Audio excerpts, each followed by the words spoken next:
Display पर देख रहे हैं, मौलिक अधिकार के बारे में चर्चा की गई है और इसमें मुख्य मुख्य 4 बिंदुओं का सिर्फ उल्लेख किया गया है।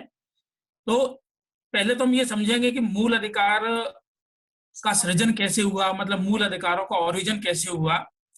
दूसरा हम ये चर्चा करेंगे कि मूल अधिकार जो है, मूल अधिकारों मतलब किसी भी देश में किन किन आधारों पर इनको अपनाया गया और भारत में किस संविधान के द्वारा या कि जो है जो है विश्व में जो भी संविधान थे उनके आधार पर भारत में कैसे इसको अपनाया गया। तो सबसे पहले हम ये चर्चा कर लेते हैं कि मूल अधिकार की मूल अधिकारों की किसी व्यक्ति को आवश्यकता क्यों पड़ी। किसी व्यक्ति को मूल अधिकारों की आवश्यकता क्यों पड़ी, हम इस पर चर्चा करेंगे।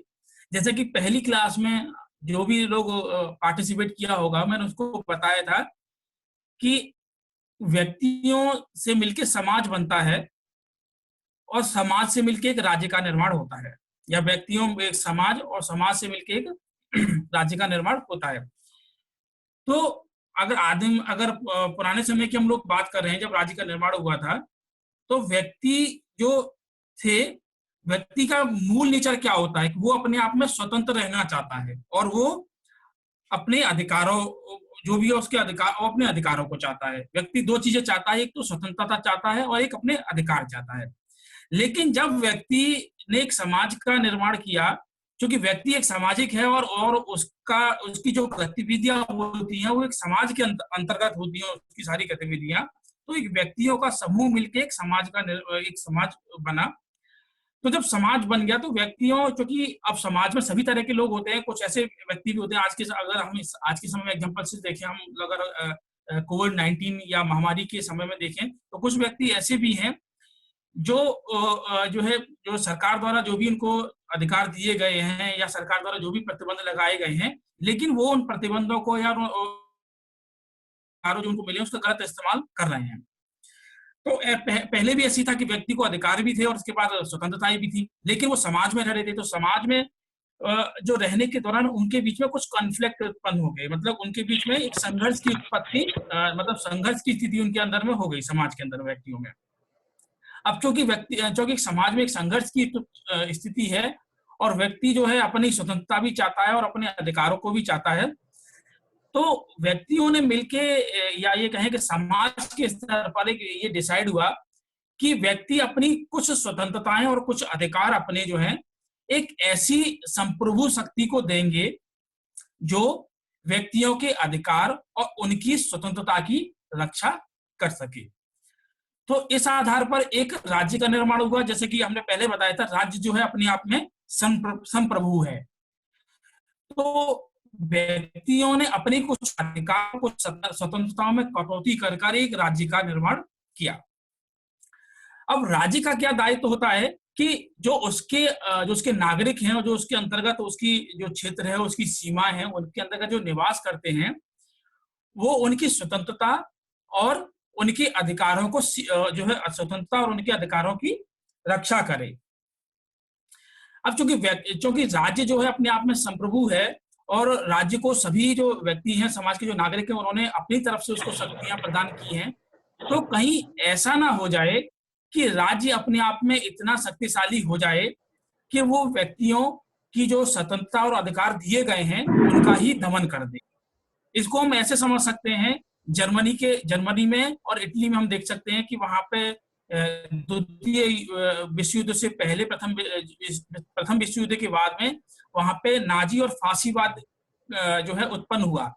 तो वो उत्पन्न कैसे हुआ था कि जो राज्य को जो शक्तियां मिली थी, उन शक्तियों को एक व्यक्ति विशेष ने या कहे राज्य ने अपने अंदर समेट लिया और व्यक्ति की स्वतंत्रता और उसके अधिकारों को सीमित कर दिया।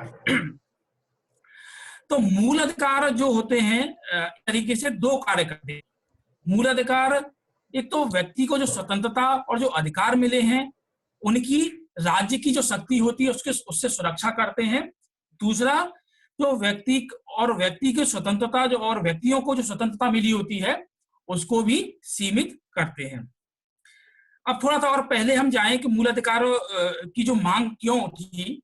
जैसे मैंने बताया कि राज्य जो है एक तरीके से अपने आप में संप्रभुता हो जाए, इसीलिए राज्य पर भी अंकुश लगाने के लिए और व्यक्तियों की स्वतंत्रता और अधिकारों की रक्षा करने के लिए मूल अधिकारों की मांग की गई। यहाँ प्रश्न ये उठता है कि मूल अधिकारों का जो है जो सृजन कब हुआ?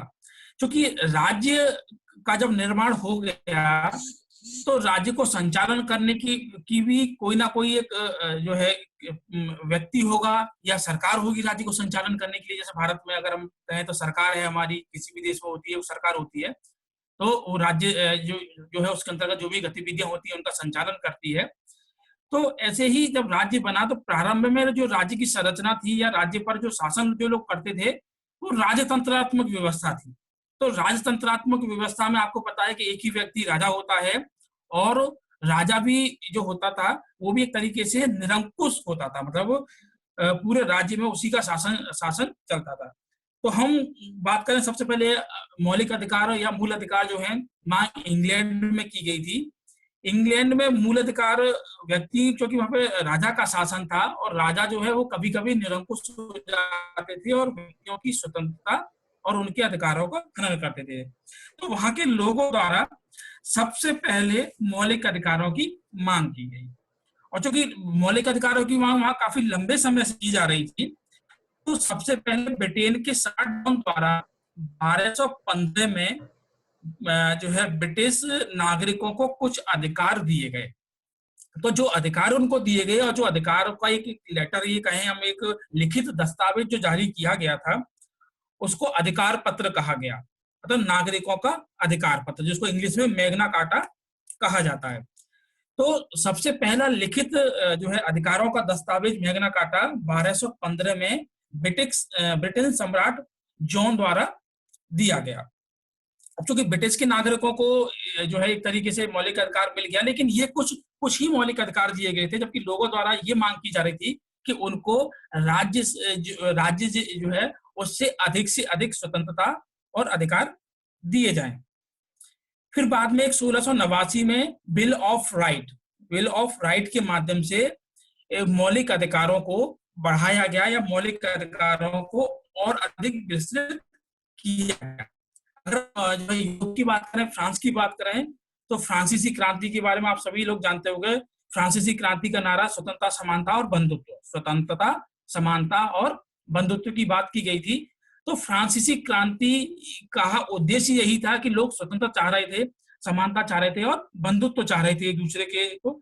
तो फ्रांसीसी क्रांति का नारा और फ्रांसीसी क्रांति के द्वारा भी एक तरीके से लोगों द्वारा अपने मौलिक अधिकार और अपने जो है स्वतंत्रता की मांग की गई। और फ्रांसीसी क्रांति के उपरांत जो है 1789 में एक घोषणा पत्र जारी किया गया, मानव और नागरिकों के अधिकार घोषणा पत्र, फ्रांस की सरकार द्वारा उस समय जारी किया गया।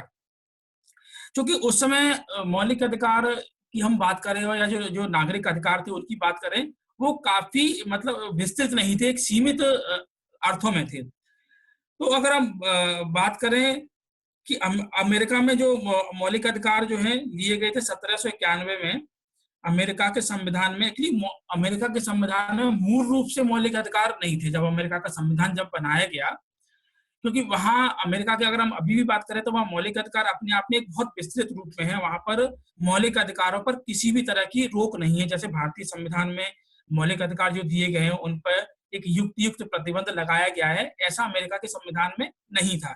लेकिन बाद में अमेरिका के संविधान में जो है मौलिक अधिकारों को एक संशोधन के माध्यम से जोड़ा गया।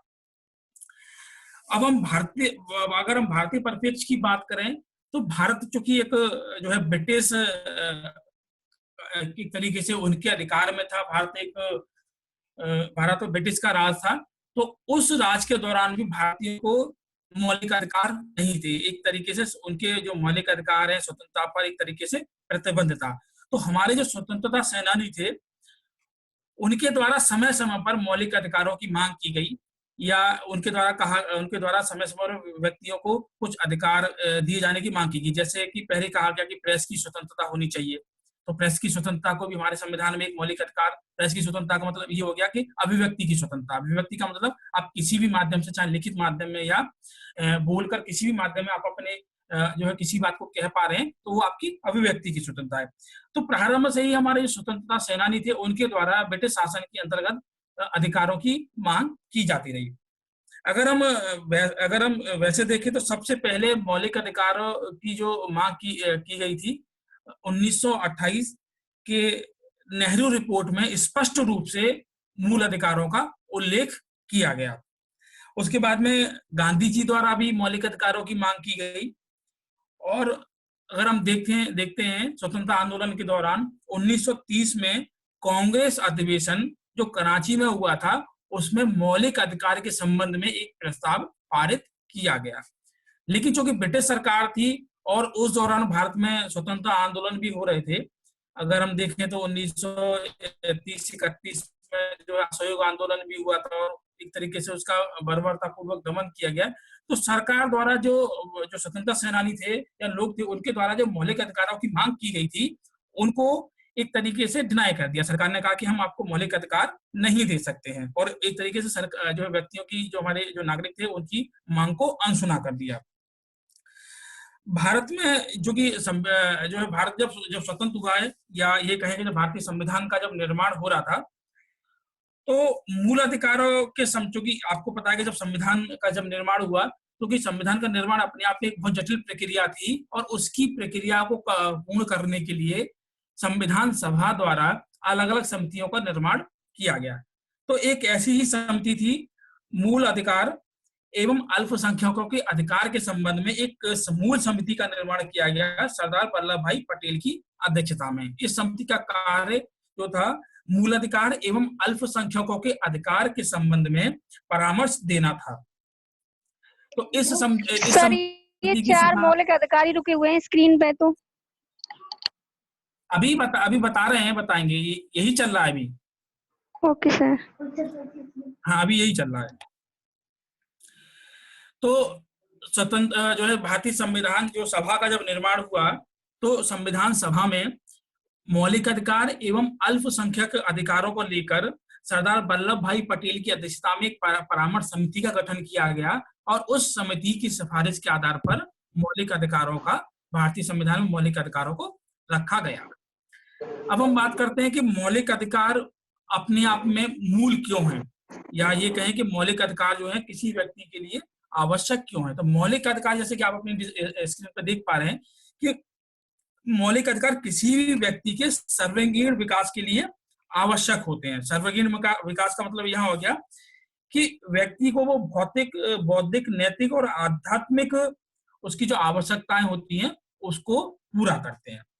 दूसरा, संविधान द्वारा जो है एक मौलिक अधिकारों को पूरी तरह से सुरक्षा और उनको गारंटी प्रदान की गई है। मतलब एक तरीके से इनको किसी भी रूप में समाप्त नहीं किया जा सकता, बस संशोधन किया जा सकता भारतीय संविधान में जो संसद द्वारा, लेकिन मौलिक अधिकारों को समाप्त नहीं किया जा सकता। तो इस अर्थ में ये मूल हैं, इनको किसी भी प्रकार से समाप्त नहीं किया जा सकता है, क्योंकि संविधान द्वारा इनको सुरक्षा और गारंटी दी गई है, और ये व्यक्ति के सर्वांगीण विकास, या ये कहें चहुमुखी विकास के लिए आवश्यक है। तो इन अर्थों में इनको मूल कहा गया है। अब हम आगे बात करते हैं नेक्स्ट स्लाइड में, भारतीय संविधान में। हाँ सर, मेरा क्वेश्चन है सर, जैसे कि एक हमारा पहले मूल अधिकार हुआ करता था, राइट टू प्रॉपर्टी। हाँ, वो अभी बात कर रहे हैं, अभी उस पर डिस्कस कर रहे हैं हम लोग। हटा दिया गया सर, उसकी कह रहा था मैं। हाँ, अभी बात कर रहे हैं हम लोग, आपकी डिस्प्ले पे दिख रहा है अभी। तो जब हमारा मूल संविधान बना, मूल संविधान में 7 मौलिक अधिकारों का वर्णन किया गया था, जैसे कि आप अपने डिस्प्ले पर देख पा रहे हैं।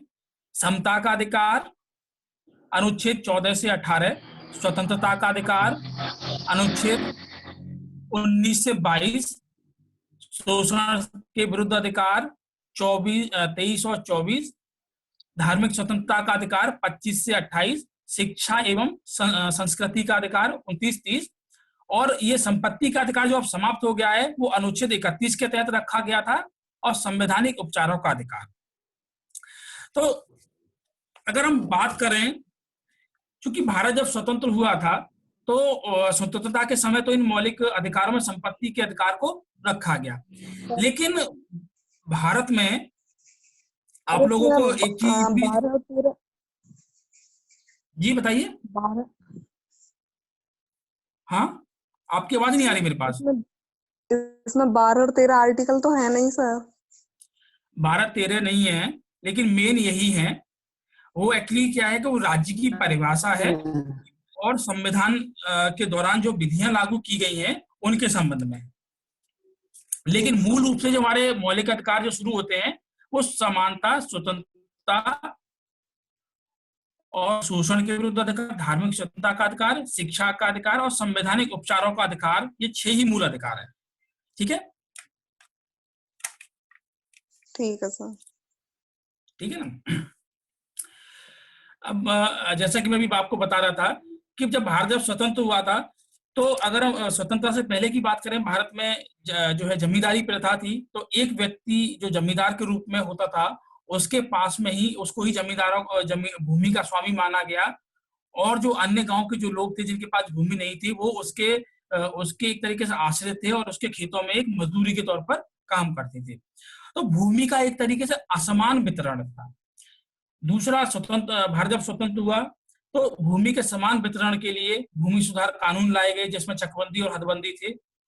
और बाद में भारत जब एक तरीके से भारत ने जब आर्थिक विकास प्रक्रिया शुरू करी तो आर्थिक विकास के संबंध में, जैसे कि आपको पता है कि अभी भी आप जानकार आपको नॉलेज होगी कि जब भी हम कोई भी आर्थिक प्रक्रिया शुरू करते हैं तो आर्थिक प्रक्रिया शुरू करने के लिए चाहे हम रोड बनाए या कोई भी हॉस्पिटल बनाए या कोई भी चीज बनाए तो उसके लिए सरकार को, या स्कूल बनाए उसके लिए सरकार को भूमि की आवश्यकता होती है। तो इस भूमि के अधिग्रहण में या संपत्ति के अधिग्रहण में सरकार को सबसे ज्यादा सामना करना पड़ता है। तो इन्हीं चीजों को ध्यान में रखते हुए और सरकार के समक्ष में जो भी परेशानियां आ रही थी उनको ध्यान में रखते हुए सरकार द्वारा 44वें संविधान संशोधन 1978 द्वारा संपत्ति के मूल अधिकार को जो है समाप्त कर दिया। मतलब संपत्ति का जो अधिकार था, मूल अधिकार था, मौलिक अधिकार था, उसको समाप्त कर दिया और उसको संविधान के भाग 12 में अनुच्छेद 300A, अनुच्छेद 300 का के तहत एक कानूनी अधिकार बना दिया गया है। ठीक है ना। अब वर्तमान की स्थिति में देखा जाए तो संपत्ति का अधिकार आपका मौलिक अधिकार नहीं है, वो एक कानूनी अधिकार है और सरकार कानून में संशोधन करके, लेकिन यहाँ एक चीज और समझने वाली बात है, ये कानूनी अधिकार है और कानून का मतलब ये हो गया कि सरकार किसी भी कानून, जो भी कानून सरकार द्वारा बनाया गया है उसमें संशोधन कर आपकी संपत्ति जो भी है उसको ले सकती है, लेकिन वो लेगी कानून के माध्यम से। क्योंकि पहले वो मूल अधिकार था तो सरकार उसमें किसी भी तरह का हस्तक्षेप नहीं कर सकती थी। अब हम बात करते हैं आगे के संबंध में, राज्य के संबंध में। सर एक बार रिपीट कर दीजिए जो आपने बताया, जिस संविधान संशोधन के थ्रू ये हटाया गया था उसे। ये लिखा हुआ है, डिस्प्ले पर दिख रहा होगा आपको। संपत्ति के अधिकार को 44वें कॉन्स्टिट्यूशनल अमेंडमेंट 1978 द्वारा मौलिक अधिकार का जो उसका दर्जा था उसको समाप्त करके कानूनी अधिकार बना दिया गया, मतलब कि लीगल राइट बना दिया गया है। और उसको भारतीय संविधान के भाग 12 में अनुच्छेद 300A या अनुच्छेद 300 का के तहत उसको रख दिया गया है। तो वर्तमान में भारतीय संविधान में 6 मौलिक अधिकार हैं। ठीक है, अब हम आगे बात कुछ और डिस्कस कर लेते हैं। भारतीय संविधान में मौलिक अधिकारों को परिभाषित नहीं किया गया है। भारतीय संविधान में मौलिक अधिकारों को परिभाषित नहीं किया गया है, लेकिन मौलिक अधिकारों को एक विस्तृत अर्थ में दिया गया है। मतलब मौलिक अधिकारों को परिभाषित तो नहीं किया गया है, लेकिन एक विस्तृत अर्थ में उनकी व्याख्या की गई है।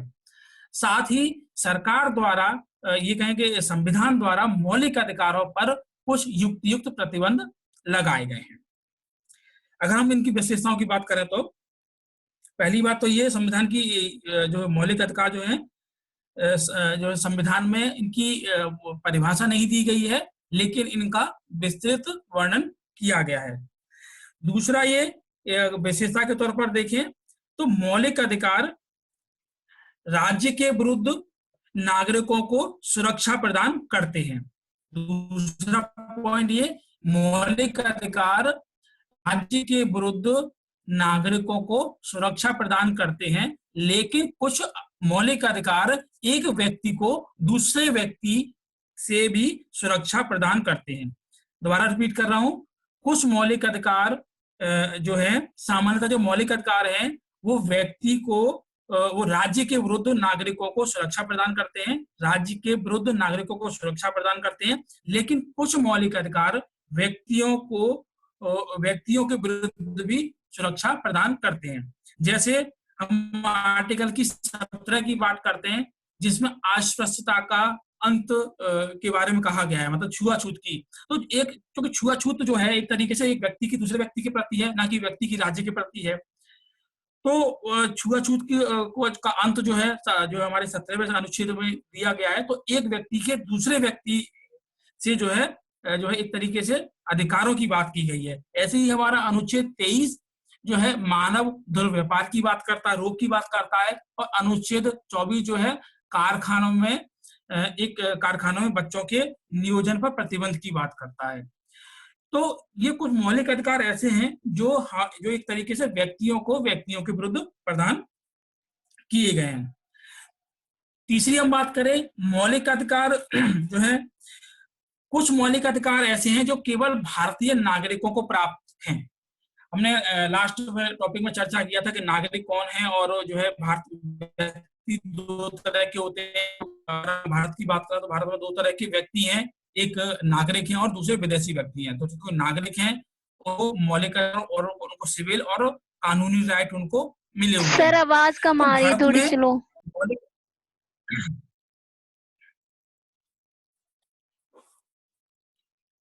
अब आ रही है प्रॉपर?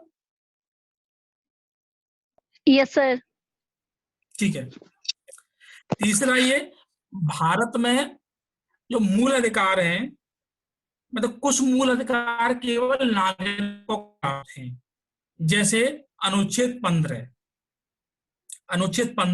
16, 19, 29 और 30।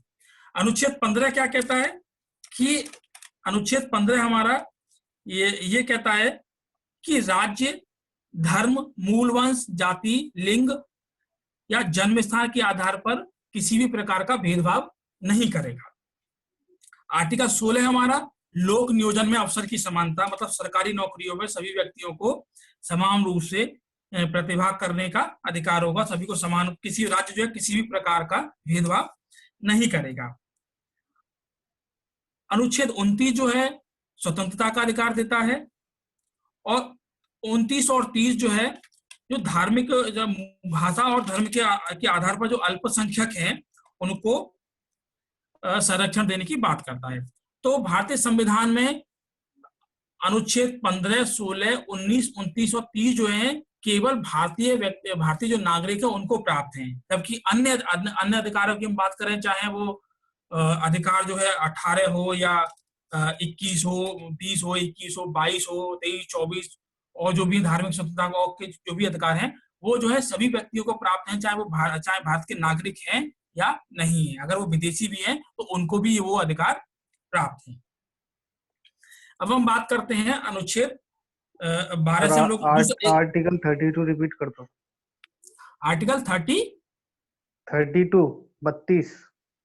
32 भी इन पर हम लोग एक दूसरे से पूरी तरह से चर्चा करेंगे, ऐसा नहीं है। ये तो सिर्फ आपको सिर्फ बताने के लिए कि 6 मौलिक अधिकार हैं, एक पर हम लोग विस्तृत तौर पर चर्चा करेंगे। ठीक है, ठीक है, ओके सर। दूसरा चौथे पॉइंट पर अगर हम बात करें तो भारतीय संविधान में जो मौलिक अधिकार दिए गए हैं वो न्याय योग्य हैं। इसका मतलब ये हो गया कि उनको न्यायालय द्वारा लागू कराया जा सकता है। भारतीय संविधान में जो मौलिक अधिकार दिए गए हैं वो न्याय योग्य हैं, अर्थात उनको न्यायालय द्वारा लागू कराया जा सकता है।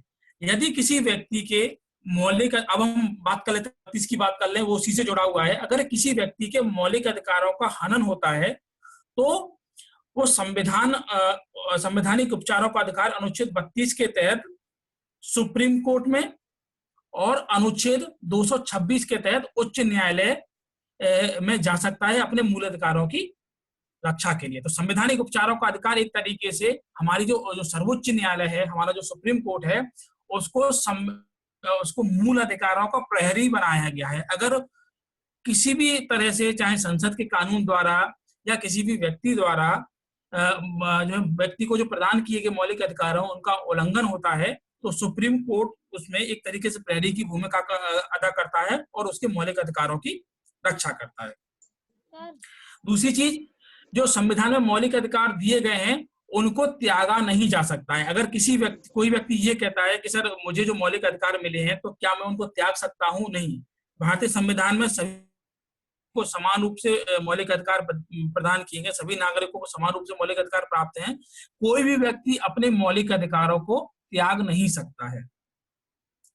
अब हम बात करते हैं अनुच्छेद 12। सर, तो अनुच्छेद 12 सर, हाँ, जो बताइए। हाई कोर्ट हम कौन से आर्टिकल के थ्रू जा सकते हैं? हाई कोर्ट जाता है आर्टिकल 226 के ठीक है सर, तहत, ठीक है, आर्टिकल 226 ठीक है, के ठीक है तहत। सर। अब हम बात करते हैं अनुच्छेद 12। हाँ जी सर, मैं ये पूछ रहा था कि इमरजेंसी के टाइम पे क्या ये मौलिक अधिकार सस्पेंड हो जाती है?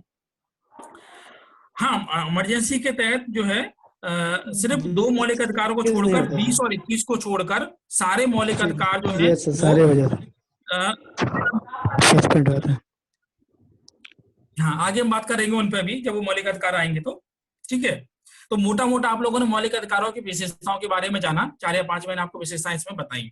अब हम बात करते हैं अनुच्छेद 12 के संबंध में। तो यहाँ बार बार एक शब्द आता है, राज्य राज्य राज्य। तो राज्य क्या है, उसको भारतीय संविधान के अनुच्छेद 12 में भाग 3 के लिए मौलिक अधिकारों के लिए उसको परिभाषित किया। तो इसमें पहले बात तो ये कहा गया है कि राज्य के अंतर्गत भारत की सरकार और संसद आती है।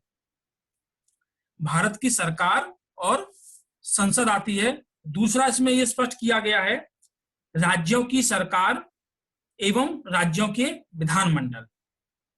दूसरा, सभी स्थानीय प्राधिकारी का मतलब यहाँ पे हो गया जितनी भी लोकल बॉडी है हमारी, जैसे नगर पालिका, नगर पंचायत, डिस्ट्रिक्ट बोर्ड या अन्य बोर्ड जो भी होते हैं, माइनिंग सेटलमेंट बोर्ड वगैरह होते हैं, वो सब वो स्थानीय प्राधिकारी के अंतर्गत में आते हैं।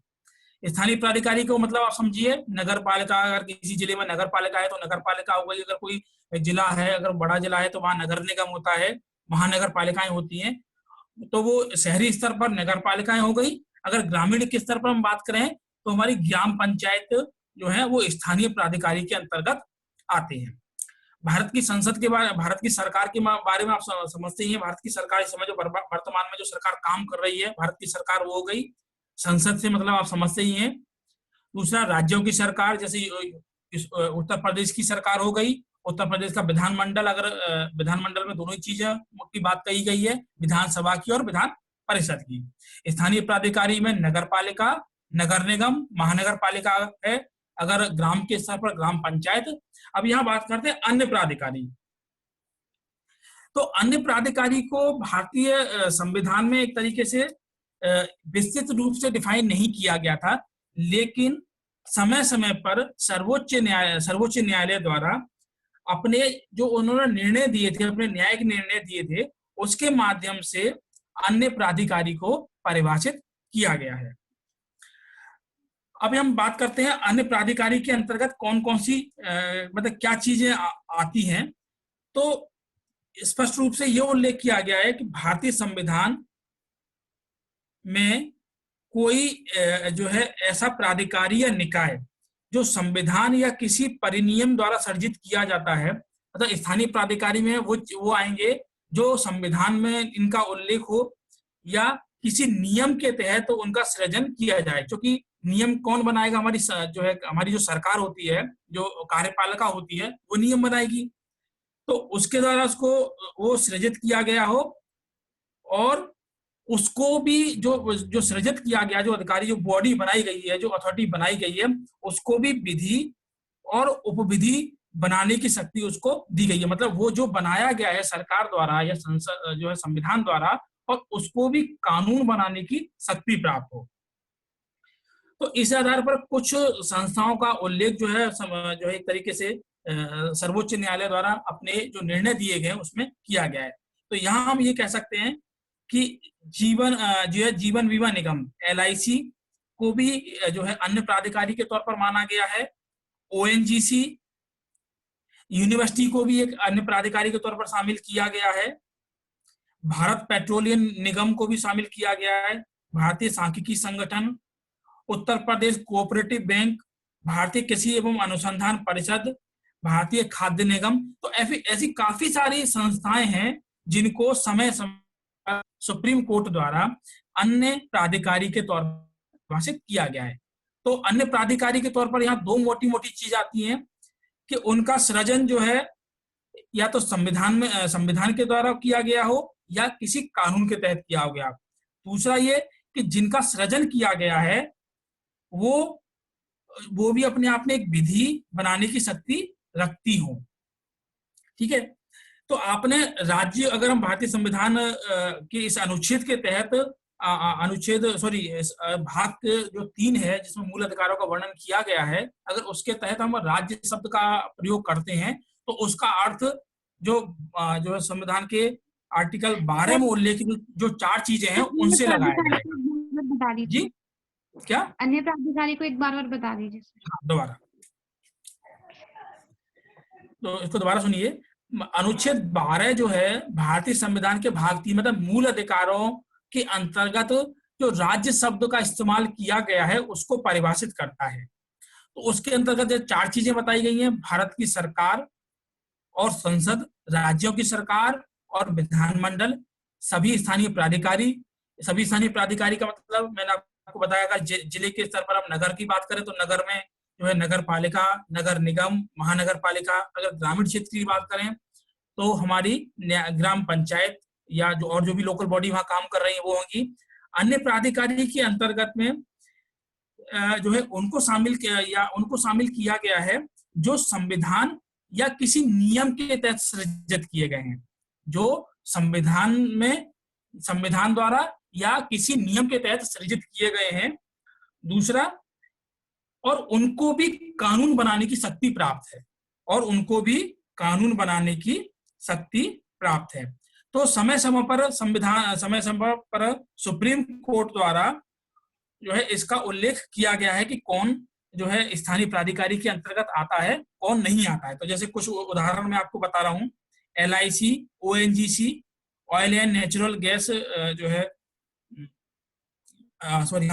जीवन बीमा निगम, हिंदी में बोल रहा हूं मैं, तेल एवं प्राकृतिक गैस आयोग, विश्वविद्यालय, यूनिवर्सिटी को भी एक प्राधिकारी माना गया है, और Bharatiya petroleum Nigam, Uttar Pradesh cooperative bank, Bharatiya Krishi Anusandhan Parishad, Bharatiya Khadya Nigam FCI, steel authority of India SAIL. तो काफी ऐसी सारी चीजें हैं जिनको, जैसे रेलवे बोर्ड हो गया, बीमा कंपनी बैंक, BSNL, संघ लोक सेवा आयोग। तो ऐसी कुछ चीजें हैं जिनको सरकार जो है, जिनको संविधान में जो है हमारे जो सर्वोच्च न्यायालय द्वारा न्यायिक निर्णय के द्वारा उनको अन्य प्राधिकारी के तौर पर परिभाषित किया गया है। अब हम बात करते हैं नेक्स्ट टॉपिक की, जिसमें अनुच्छेद 13 की बात। तो अनुच्छेद जो 13 है हमारा, एक तरीके से हमारे मूल अधिकार हैं उनका कवच है। और अगर ये बात कहें कि अनुच्छेद 13 और अनुच्छेद 32 जो है हमारा संविधान, अनुच्छेद 32 जो हमारा बात करता है, हम लोग वही बात करते हैं के बारे में, तरीके से जुड़े हुए हैं एक तरीके से। और आर्टिकल जो खासकर जो मैंने अभी बताया इसमें दिख रहा है आपको, संविधान पूर्व विधियां और संविधानेतर विधियां। तो ये वाला पार्ट जो है संविधानेतर विधियां, अनुच्छेद जो 32 है, संवैधानिक उपचारों का अधिकार, उससे एक तरीके से ये जुड़ा हुआ है। तो उसको पहले समझने की कोशिश करेंगे। तो यहां हम ये जानने की कोशिश करेंगे, इसमें पहले लिखा हुआ है कि संविधान पूर्व विधियां, मैं आपको बता रहा हूं, अनुच्छेद 13(1) के अनुसार संविधान के लागू होने के ठीक पूर्व भारत में प्रवृत्त ऐसी सभी विधियां जो भाग 3 के उपबंधों से असंगत हैं, शून्य होंगी। इसका मतलब ये हो गया कि जब भारतीय संविधान लागू हुआ, भारतीय संविधान लागू हुआ था आपका, भारतीय संविधान आपका लागू हुआ था 26 जनवरी 1950 को, जबकि आंशिक रूप से संविधान को स्वीकार कर लिया गया था 26 नवंबर 1949 को, और लागू किया गया उसको लागू किया गया था 26 जनवरी 1950 को। एक स्टूडेंट ने ये क्वेश्चन भी पूछा था मेरे से कि सर 26 जनवरी 1950 को ही भारतीय संविधान क्यों लागू किया गया है, या हम उसको गणतंत्र दिवस के तौर पर क्यों मनाते हैं? तो उसका आंसर ये था कि भारतीय स्वतंत्रता आंदोलन के दौरान कांग्रेस द्वारा जो है एक तरीके से ये 1929-30 के दौरान ये मांग रखी गई थी कि भारत को जो है एक डोमिनियन स्टेट का दर्जा दिया जाए, भारत को अधिराज्य का दर्जा दिया जाए, लेकिन सरकार द्वारा उनकी मांग को नहीं माना गया और जवाहरलाल नेहरू द्वारा रावी नदी के तट पे झंडा फहराया गया और वहां उन्होंने ये घोषणा करी थी कि हम जो है अपने आप को उस दिन से हम अपने आप को स्वतंत्र, एक तरीके से उन्होंने कहा कि हम अपने आप को स्वतंत्र मानते हैं। और 26 जनवरी को, आगामी जो 26 जनवरी आएगी, क्योंकि उस दिन 30 दिसंबर था, 30 दिसंबर 1929 था, तो उन्होंने कहा था कि हम जो है आगामी जो 26 जनवरी आएगी उसको हम अपना झंडा फहराएंगे और अपने आप को एक स्वतंत्र नागरिक मानेंगे। तो 26 जनवरी से ही तब से लेकर आज तक 26 जनवरी आज भारत में एक तरीके से स्वतंत्रता, एक तरीके से उसको मनाया जाता है। तो अब हम अपने मूल टॉपिक पे लौटते हैं। तो जब संविधान लागू हो गया 26 जनवरी 1950, क्योंकि भारत स्वतंत्र हुआ था, अंग्रेजों से स्वतंत्र हुआ था, तो अंग्रेजों ने भारत में शासन करने के दौरान काफी सारे नियम, कायदे, कानून उन्होंने बनाए थे। भारत को रूल करने के लिए उन्होंने काफी सारे कानून बनाए थे। तो ऐसे कानून जो संविधान लागू होने से पहले, संविधान के लागू होने से पहले बनाए गए थे, और संविधान लागू होने के बाद में अगर वो संविधान के जो भाग 3 है, संविधान के भाग 3 में जितने भी मौलिक अधिकार दिए गए हैं, जितने भी मूल अधिकार दिए गए हैं, अगर उनसे असंगत हैं, अगर उनके बीच में कंट्राडिक्शन होता है, तो वो जो है जो कानून जो है वो बने हुए हैं वो शून्य होंगे। तो यहाँ स्पष्ट रूप से उल्लेख किया गया कि ऐसे कानून जो संविधान के लागू होने से पूर्व भारत में प्रवृत्त ऐसी विधियां जो भाग 3 से असंगत हैं वो शून्य होंगी। अब हम दूसरा बात करते हैं, संवैधानिक विधियां। अब चूंकि संविधान लागू हो गया, हमारी सरकार आ गई, हमारी संसद आ गई, हमारी न्यायपालिका आ गई, हमारी विधायिका आ गई, और हमारी सारी चीजें हमारी बन गई। तो अब संविधान में जो कानून बनाने का अधिकार जो है वो संसद को दिया गया है और उसको लागू करने का जो काम है वो हमारी कार्यपालिका करती है। तो ये भी उल्लेख उसमें किया गया कि कहीं ऐसा ना हो कि राज्य जो है अपने आप को इतना शक्तिशाली कर दे और कोई ऐसा कानून बनाए जो हमारे मौलिक अधिकार हैं उनका भी उल्लंघन करे। तो हमारे संविधान निर्माता इतने विद्वान थे कि उन्होंने इस बात का भी उपबंध इसमें कर दिया कि अगर हमारी जो संसद है या राज्य कोई ऐसी विधि बनाता है, राज्य की बात हम यहाँ कर रहे हैं, राज्य में हमारे चारों ही चीज आ रही हैं, हमारी भारत सरकार भी आ रही है, संसद भी आ रही है, राज्य की सरकारें भी आ रही है। अगर राज्य सरकार भी बनाती है तो भी वो शून्य होगा। राज्य कोई ऐसी विधि नहीं बनाएगा जो भाग 3 द्वारा मूल अधिकारों को छीनती है या न्यून करती है। ऐसी कोई विधि जो इस खंड के उल्लंघन में होगी, उल्लंघन की सीमा तक शून्य होगी। तो इसमें स्पष्ट रूप से उल्लेख किया गया है कि सरकार कोई भी ऐसा कानून नहीं बना सकती है जो भाग 3 में मूल अधिकारों का, जो प्रदत्त मूल अधिकार है, उनको छीनती है या न्यून करती है, और ऐसी विधि उल्लंघन की सीमा तक शून्य होगी। तो लास्ट पॉइंट जो दे रखा है, उल्लंघन की सीमा तक शून्य होगी, इसको मैं स्पष्ट करना चाहूंगा। पहले यहां ये समझिए कि जो भी कानून बनाया जाएगा सरकार द्वारा, अगर कोई कानून बनाया जाता है तो उसमें पूरा, अगर कानून जो बनाया गया है उसका कोई भी अनुच्छेद उस कानून का, जैसे एक एग्जांपल हम लोग ले लेते हैं, जैसे सरकार ने कोई भी कानून बनाया और उसमें 10 प्रावधान का सरकार द्वारा उसमें उल्लंघन किया गया है, या एक छोटे से एग्जांपल के द्वारा मैं आपको समझा रहा हूं कि उल्लंघन की सीमा तक शून्य का क्या अर्थ होगा, या समझने की कोशिश करिए आप लोग कि संविधान ने एक कानून बनाया, सॉरी सरकार ने हमारे ने एक कानून बनाया, कानून में 10 प्रावधान उसने दिए, 1 2 3 4 5 6 7 8 करके 10 प्रावधान उसके अंतर्गत रखिए। अगर जो कानून बनाया है उसका जो है जो प्रावधान नंबर 5 जो मैंने आपको बताया, जैसे 8 10 तक 1 से 10 तक प्रावधान बनाया, प्रावधान नंबर 5 जो है हमारे मौलिक अधिकार का उल्लंघन करता है, तो सिर्फ जो है मौलिक अधिकार का जो 5 नंबर जो है उल्लंघन कर रहा है, सिर्फ वही शून्य होगा, ना कि पूरा कानून या उन्होंने जो मसौदा तैयार किया है वो शून्य होगा। ठीक है ना।